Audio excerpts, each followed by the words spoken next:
Hello and welcome to the Shepherd's Crook podcast. Hope you guys are having a great day today. Talking to a new friend, somebody that's been helpful to me and has got some really cool things going on. His name is Adam Johnson with Rockwall Bibles. Adam, how's it going, man? Hey, good, Jared. Thanks for having me on. Heck yeah. Well, let's go ahead and pray and then looking forward to getting to know you a little bit. Sounds great. All right, Father, we just thank you for this time. I ask for blessing on this conversation as always. Thank you for brothers in Christ and for what you're doing in Adam's life. It's been a blessing to me and so many others as well, as we want to put quality Bibles and have a quality Bible to be able to hand down to children or to someone or just have for a lifetime. And I thank you for the work he's doing and the mind you've given him. And I ask for blessing now in this conversation. In Jesus' name I pray. Amen. Amen. All all right, brother. Why don't you go ahead and tell us a little bit about yourself and then your family and then what you're doing with Rockwall. Yeah, sounds good.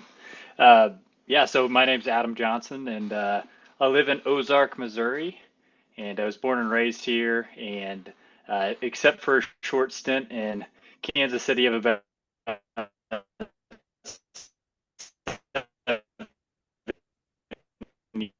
years, and um, we have four girls. So our oldest is five, and then we have a 4-year-old, a 2-year-old, and a 2-month-old.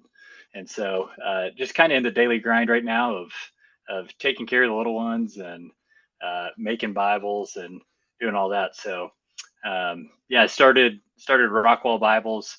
Um, let's see, this would have been at the beginning of 2023. So Okay. um, I I think I sold my first Bible and right around the beginning of that year, and then went full time with it actually last June. So we're coming up on about a year of doing it full time. So there's kind of a little over a year of part time work and kind of hustling, doing that as a side hustle, and then kind of took the plunge. Super cool. When you were saying something about Kansas City, it broke up a little bit. Can you tell me again what you were doing in Kansas City? I guess you went to school there. Yeah, yep. So I finished college at UMKC in Kansas City, and got a mechanical engineering degree and uh, stayed up doing engineering work, um, and did that for about 10 years. And well, I guess the last 4 to 5 years of it was remote. And so we moved back during COVID time. We moved back home, or what felt like home, which was Ozark. And that was about the time we were having our first child and wanted to be near family and all that. And so COVID kind of was that thing that allowed me to move. Okay. Remote work wasn't a thing for us at all before that. And so we moved home and never thought we'd be able to kind of raise our family here, and then just started loving it. So Awesome. Very good. How big is Ozark? What's the population of your town? it's probably about 15, 16,000 somewhere in there.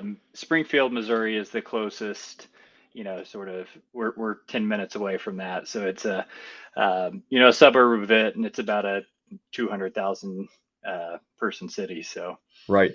Is Ozark, because when we go to Branson, we go, through Current River, through Winona. I forget what the highway's uh-huh. called that we always go on, and we come into there and then we go south after we get to Springfield. Is Ozark in between Yeah, Springfield and okay, I know where Ozark is it then. is. Yeah. If you've ever been to Lambert's, Mm-hmm. cafe. It's kind of what Ozark's. One of the things we're known for. A lot of people stop there on the way down to Branson. They throw rolls at you, and so you may have stopped there. I live about 5 minutes from there. Okay, very cool. And you're at church together with some friends of ours with Brandon Lansdowne and with Matt Yep. Reynolds, I believe, as well, hmm correct? Yeah, that's right. Yep. Yeah, Okay. Coram Deo Reformed Church in Springfield. Wonderful. So, we nicknamed Brandon Lansdowne, I don't know if you heard this or not, but Baywatch a few years ago on the river trip. There was a guy that was kind of in a precarious situation, and Brandon, he's jacked as ever, and he's wearing Yeah. these red 5-inch inseam shorts like David Hasselhoff, and he dives in and swims out there and does this perfect rescue maneuver and swims this guy back, and we all were just kind of standing wide-eyed. And so he affectionately got named Yeah. Baywatch Brandon that day.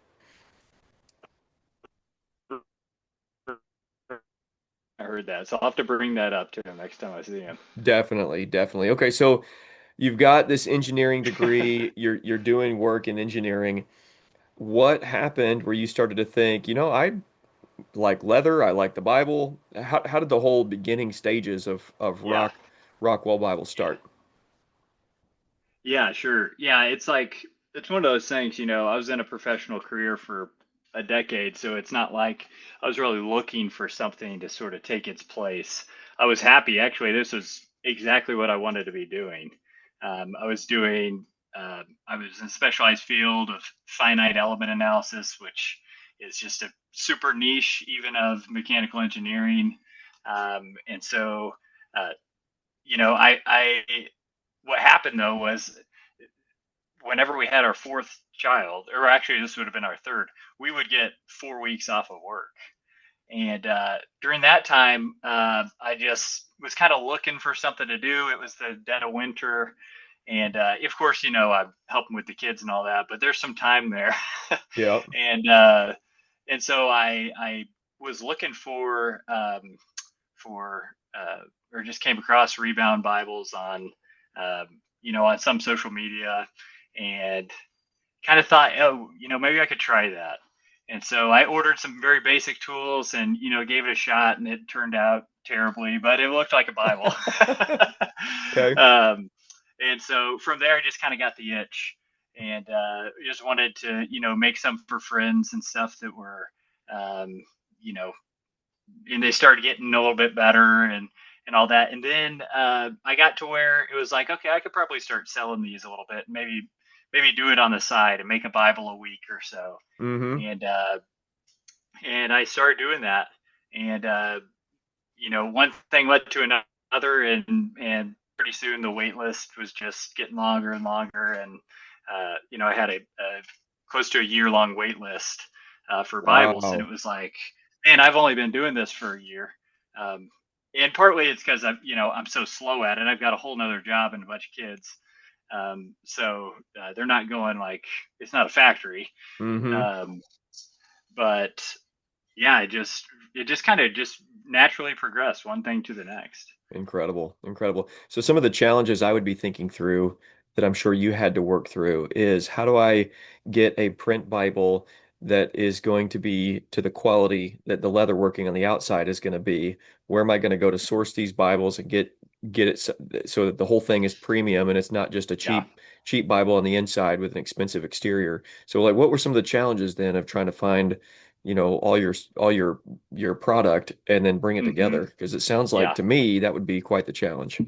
Yeah. Yeah. So when I started out, it was just doing custom orders only. So people would send me whatever Bible they wanted. So it could have been an older one that they had used for 20 years, or it could have been, a brand new Bible. Hmm. And so, but during that time, I really kind of learned what was good and what wasn't. There's some cheaper Bibles that are actually really good for the price. And a lot of the publishers will do them. They'll make a premium edition and use the same text block in a cheaper edition. And Okay. so I've just learned over time which ones, work well, and those are the ones that I'll sell on my site. Is Okay. is ones that I found are, hey, these are really nice Bibles that are sort of worthy of a nice binding, yet they're not $300 to begin with. So Hmm. Gotcha. Gotcha. So what like as far as the problem solving and the challenges that on your mechanical engineering side, how's that played into starting a business, running a business, piecing this all together? Because it seems kind of yeah. natural. I mean, it's kind of a similar thing. Yeah, I think so. Yeah, there's definitely like it's hard because you don't like keep track in your mind of like, man, what things am I using? But over time, I think just general problem solving, that's kind of what a new craft is all about. Is you're gonna, I just most people I think they learn by doing the thing, and Hmm. so I never got caught up in the, I'm just gonna watch all sorts of videos and read all these books and stuff and never do it, but I really just started doing it. And over time, I would just piece by piece.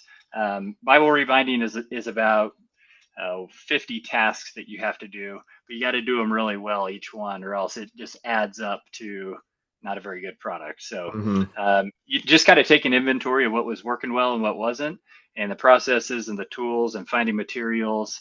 And over time, just kind of building upon, the last mistake that I made. And I'm still learning things to this day, I would say, for Very sure. cool.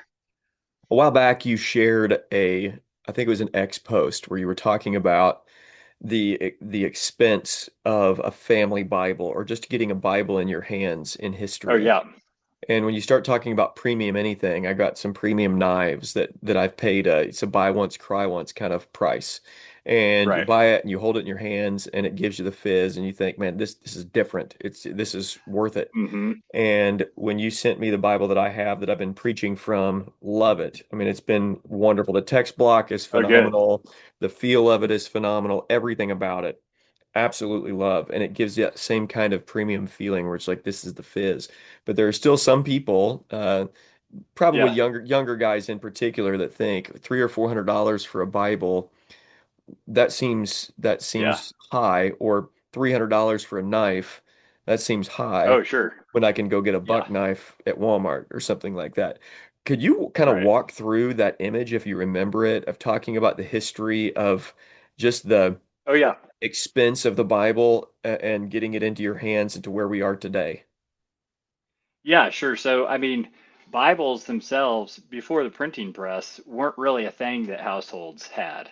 And so I can't remember the exact numbers, but it was to the extent of, maybe 6 months' salary back in like the 16th, 17th century.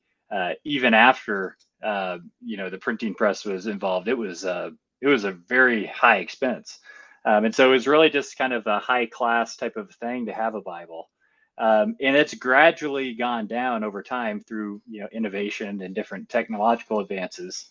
Um, but we've got it down to a point now where people think over $20 for a Bible, and they're like, "That's crazy! I could go order one and it does the job, and it looks just as good to me."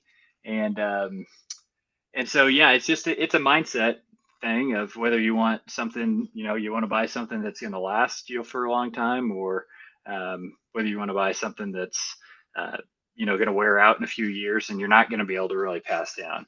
So Hmm. I most Bible, I see a ton of them because people still send me. I do custom orders, and people will send me their old Bibles that are even the nicer ones that they buy over time, they still hold up a lot better.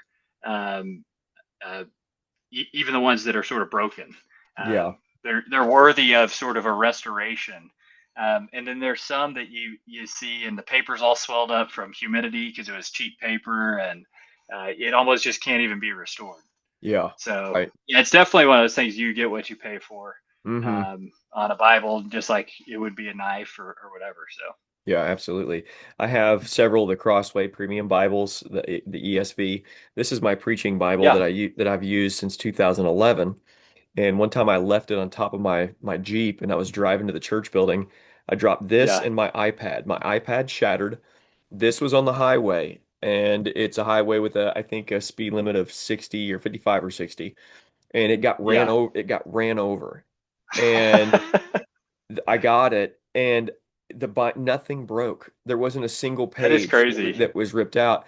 But one of the things I've noticed about the difference between a Rock Wall Bible and even the Crossway is that if you look at things like the ribbons on this, and Hmm. I've got a Creeds and Confessions premium, I've got a KJV Yep. premium, I've got um, another larger ESV preaching premium, and everything except the outside feels cheap. And Yeah. then with yours, the ribbons, the quality of the ribbons and the thickness Hmm. and the weight of the ribbons, it's a total difference. And a part of what I love about this one is just, I mean, the ribbons are phenomenal. Yeah. So I don't know how you ended up arriving at that, but I do have a premium NASB 95 somewhere, and the ribbons are a little uh, bit thicker, but the quality of yeah. materials are phenomenal on this. Oh, So thanks. Yeah. Yeah. how did you go about designing that sort of thing and even saying, okay, I'm going to get a thicker, bigger ribbon? Man, that was one of the hardest things, honestly, was like finding out what materials are going to work best, because there's tons of materials on that Bible. Some of them you see, like the ribbons and obviously the leather and that stuff, but even like the gold foil that we'll use to stamp on there, we use the highest quality stuff like that. And there was a lot of trial and error on that and ordering different things. Ribbons specifically, there is a gold standard, which are Beresford's ribbons, 10 millimeter from the UK. So that's really the only place you can get them. You can't Oh, even go on wow. Amazon to buy them. So, I'll if I run out of a ribbon or something and I need to do it for a Bible, it's a big problem because it takes 2 or 3 weeks to get over here. Okay. but but yeah, it was just researching what people are using. It's not really easy to find. Hmm. And so there's a few other people. I mean, I'm not the pioneer of doing Bible rebinding by any means. There's some other people, and there's some other people who do it full time. And so just trying to some degree to model them, but also have my own style, my own flair with it. Yeah. Well, you've done a great job kind of differentiating yourself. I don't have any of the other premium Bibles from those guys, but yours is definitely one that stands out. Thanks, man. Yeah, man, great job. As far as the fear of jumping out into owning a business and jumping away from an engineering career, which I'm assuming you made good money, you had the security of everything that comes Hmm. with a company, retirement or a pension and high salary, Yeah, and now you're looking over here and it's like, man, I'm on my own. So there's so many guys yeah, that want to do what you're doing, but there's that fear of jumping from what's secure to the land of the unknown. What was that yeah. like as you're talking to your wife? Like, honey, I think we can do this. And your parents or your in-laws, like, I think I'm gonna do this, with all that risk that's involved. What was that like? Sure. Yeah. Yeah, so I'm a pretty calculated guy. So, um, but you never know. You really just never know what's going to happen. So, um, it was a difficult decision for sure. Some of the things that sort of led to it were, I had been working remotely, and over the course of the 9 years I was in at this particular company, I had been promoted. I was a senior mechanical engineer, and past that, it was sort of, hey, you really kind of have to um, design your own career path. So you can go into management and different things. And I was at that point where that's the next step. It's leadership roles and that sort of thing. But I was working remotely 3 hours away. And so there were some positions that I applied for that, I was passed over because they weren't looking to go for a remote position. Okay. Um, and and that was something I knew whenever we left Kansas City. It was like, this isn't the best career move, but for our lives and where we want to raise our kids and be near family and things, that it was the right decision for us. Hmm. And so I kind of felt this like, man, I could just stay here for the next 30 years and it's comfortable and I'll make a good paycheck and be able to retire at, 60 or whatever. And, but the drive, wasn't there in that current career. Yeah. So I kind of could feel like, man, I feel like I need to put my mind and effort into something. Hmm. Um, and and so it got to a point where the numbers started to make sense as far as going over and starting the business, doing it full time. Just because mostly I had the orders there and I Hmm. had the customers, but it was like, how many can you even make in a week? Because you got it. I mean, we really got to make a lot Hmm. of Bibles to be able to afford life. It's expensive Right. with 4 kids. Um, so I got to a point where I was able to make enough and hire an employee, um, Awesome. and this is what the numbers were going to look like. So I started talking to my wife about it and some close friends, and just trying to weigh each side of it. And the fallback for me, honestly, that didn't feel like as big a risk was, I'm 10 years in. If I try this and fail, we've got a little bit of money saved. Like, we're not going to be out on the street or anything. and I can still go back. I could still go Yeah. find a job somewhere. Hmm. So that was sort of in my own mind the plan B was, I can always go back, or if it's not working out like I thought, we can do that.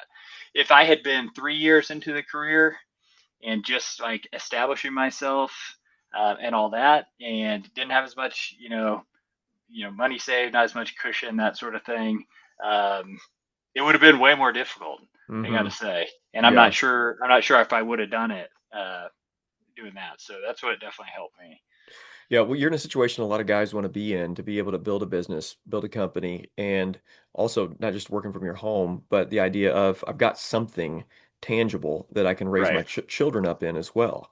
Yeah. And how does that play in? I don't know what your age range is with your children, but I mean, is that on Hmm. your mind as well? Like, I want to have something that I can invite my children up into if they're wanting to do that. Yeah. Yeah. For sure. So and it's a little bit interesting. I have four girls, Oh, and okay. so I would love, and they're young. They're five. My oldest is 5, Okay. and so Oh man, you had them boom, boom, boom, boom, boom, right in a yeah, row. we've had yeah, five, let's see, they're 5, 4, 2, and basically a newborn. So Okay. um, so yeah, it definitely has played a role. I wanted something that I could build, and I don't really have a built to sell type of a business though. Mm-hmm. Like it really is all built around like a woodworker would be, or something. I haven't I haven't transferred it over into like this process thing where I've trained a bunch of people and it Mm-hmm. runs on its own. It's everything I do. So I could see them definitely being involved with it and would love that. Um, at some point, when they're teenagers, or um, you know, just depending on circumstances, what happens. But as far as passing it on or something, I don't know yet. Yeah, right. I'm just right now. I'm trying to build it and see what happens. Well, with all those son-in-laws you're going to have one day, they That's may true be too. very skilled with their hands and may want to jump in there and help or take Well, over. yeah, yeah, So I'm sure because you are a calculated guy, you've been thinking about the future, and obviously the future's in the Lord's hands. But what is the future of Rockwall Bibles? What's if things keep yeah, growing and the yeah, business keeps yeah, exploding, where do you want to be 5 years, 10 yeah. years down the road? Sure, yeah. So I think kind of the next steps, the things that I would love to do, one would be a storefront, um, that we could have a workshop in and sell Bibles there, and sell, because you can't really go. I don't know if you guys, if you're in Carbondale, is Yeah, that that's right? right. So I don't Hmm. know if you have like a Christian bookstore there, or if you don't even have a place you could go to look at a Bible Not at and all. pray. No, so Springfield, it has like a Mardell, and you can go get a Bible there, but they don't really have like nice Bibles. They don't have Hmm. like premium stuff. And so I'd love to have a place where we could shoot video content in, and it would be sort of a workshop and a Bible storefront. So that's kind of the next thing, and then ultimately, like if I kind of decide to grow it as big as I can, I'd love to get into Bible printing, um, and do some made in the USA Bibles, because that's something that isn't really a thing anymore, and we really had a heyday of it in the 70s, 80s, even early 90s. Okay. And then kind of in the early 2000s, everything has gone overseas. And Yeah. so some of those older Bibles that you'll see from like Thomas Nelson, you know, in the 80s, 90s, like you can get you'll pick it up and be like, man, this is as nice as anything today. But we just don't do it over here anymore. Hmm. And so that would be really cool, and I would love to, be able to control more aspects of the total Bible package, and instead of just the binding. Super cool. Something that may be inspiring. So Origin USA up in Maine. I don't know if you've heard of Yeah, Origin. Actually, I'm I wearing a have. Yeah. shirt from Oh, them right nice. now. But one of the things that they did, and Pete Roberts, the owner there, they wanted to start making everything here, and it was a basically dead knowledge. There was like very few people left that knew how to work on these machines, and if they were going to Yeah. actually mill their own fabric, and they were going to have to get these machines. I don't even know the proper terminology. Like I don't know the proper Sure. terminology in the book world, but they found this machine in an old abandoned mill. and bought it, and there was only four people living that knew how to be a technician, that was a technician on these machines. And it was an Right. older guy they brought in, and they just figured it out, one thing after another. And how cool would that be in some old print shop somewhere? You Oh find yeah. some machine that you can use and bring back to life, and all of a sudden Rockwall Bibles, they're Yeah. doing all the printing and everything in-house. Boy, that would be awesome. Oh, I mean, that is something, I would really like to sink my teeth into sometime. Um, so yeah, I mean, that's such a cool story. And like the Made in the USA thing, there's stuff that comes with it. Like there's it used to mean something when something was made in the USA. It's like you can trust that corners weren't cut on this, Hmm. that you're going to get good customer service with it. There's sort of like these different bullet points that you see made in the USA, and you ought to think that. And I think there is sort of a movement to reindustrialize America to some degree in these different areas. And I love to see companies start up who are really committed to that sort of thing. And so to do it with Bibles would be really one of those life goals. Yeah, it is. It's amazing to think about all the challenges to do that, because things that we just had in factories all over the country, and they're so outsourced and Right. gone now, that the knowledge really has been, you can lose knowledge in a particular industry Yeah. pretty quick. And to recover Oh yeah. things like that and to do all of it here in America would be, that would be awesome. It seems like Springfield Yeah. does have the base in that area, in that region, where if you had a storefront, that it has the population Hmm. base to be able to sustain something like that. And here in our area, we don't have a Yeah. Lifeway. We don't have, there used to be a Gospel Land bookstore. We have nothing like that at all. And how great it would be to be able to walk into a bookstore and actually look and hold a Bible and then go through and see the different Yeah. options.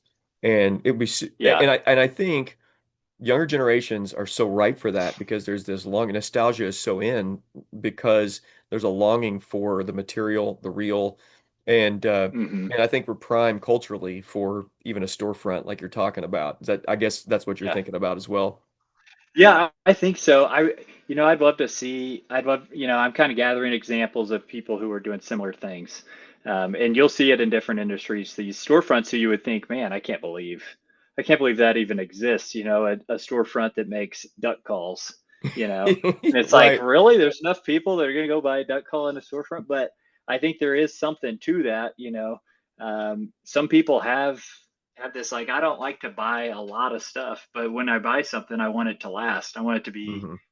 a lot of times the highest quality if I'm going to use it over and over again. Hmm. Um, and so I think when people can actually feel it and not just see a picture of whatever it is, that definitely helps.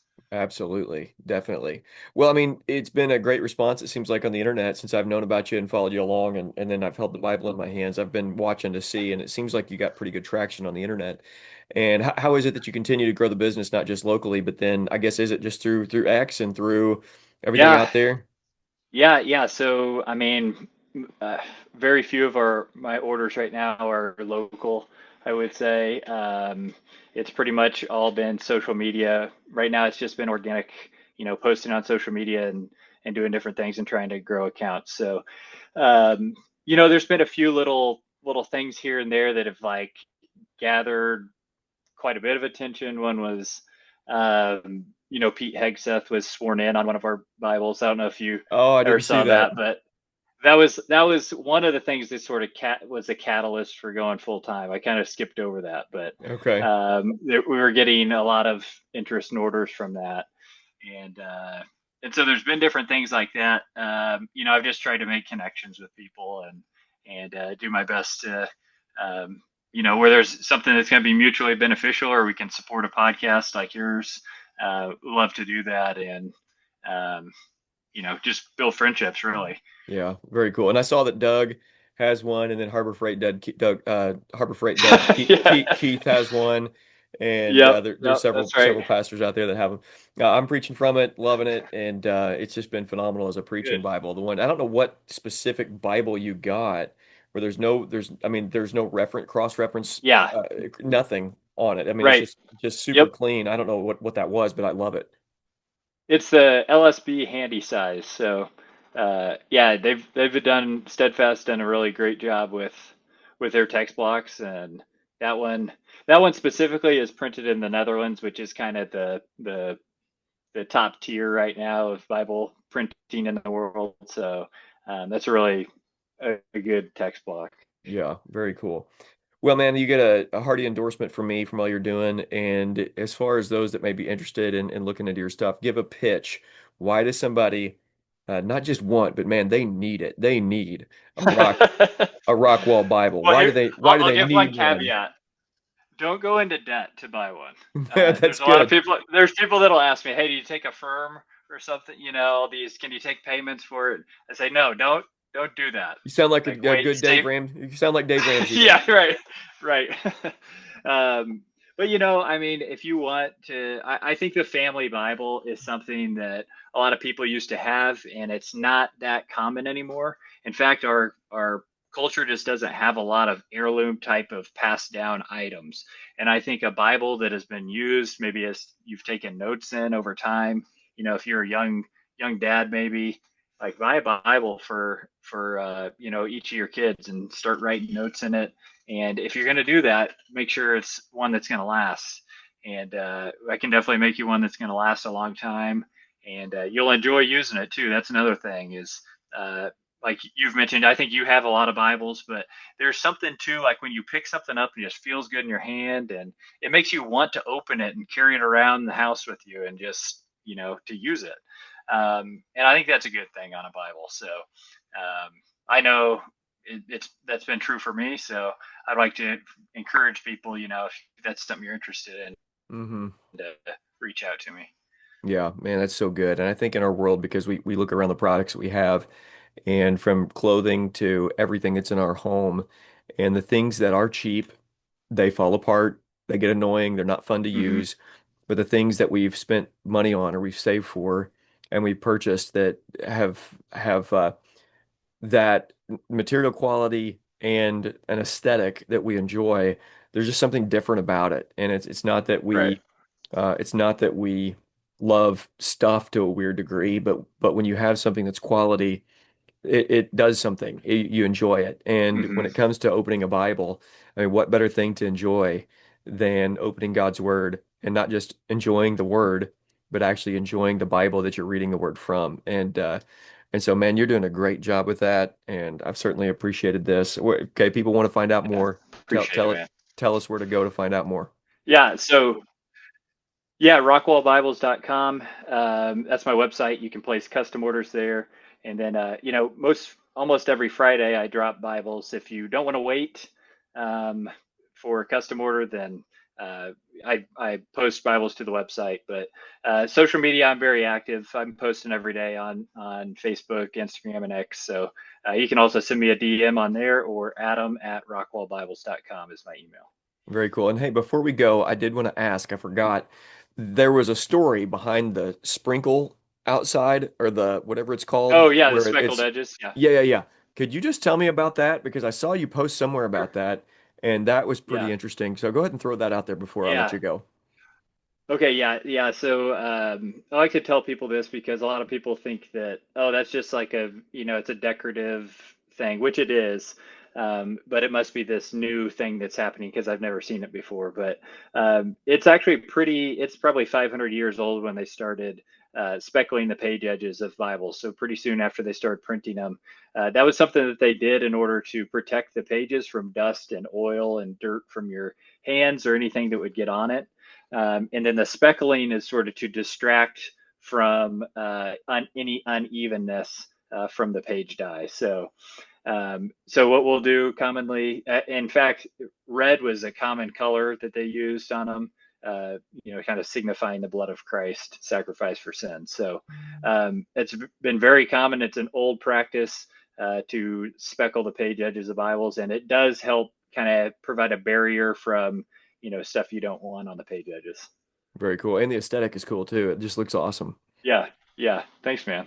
Yeah, very cool. All right, guys, we've been talking to Adam Johnson with the Rockwall Bibles. Adam, appreciate it, man. Yeah, great, Jared. Thanks for having me on. Oh, you there? Oh, what'd I do? Hey, you still here? Okay. Well, I don't know where you disappeared on my page there. Hit stop recording and then okay, here we go. Let me see this. Stop recording. Okay.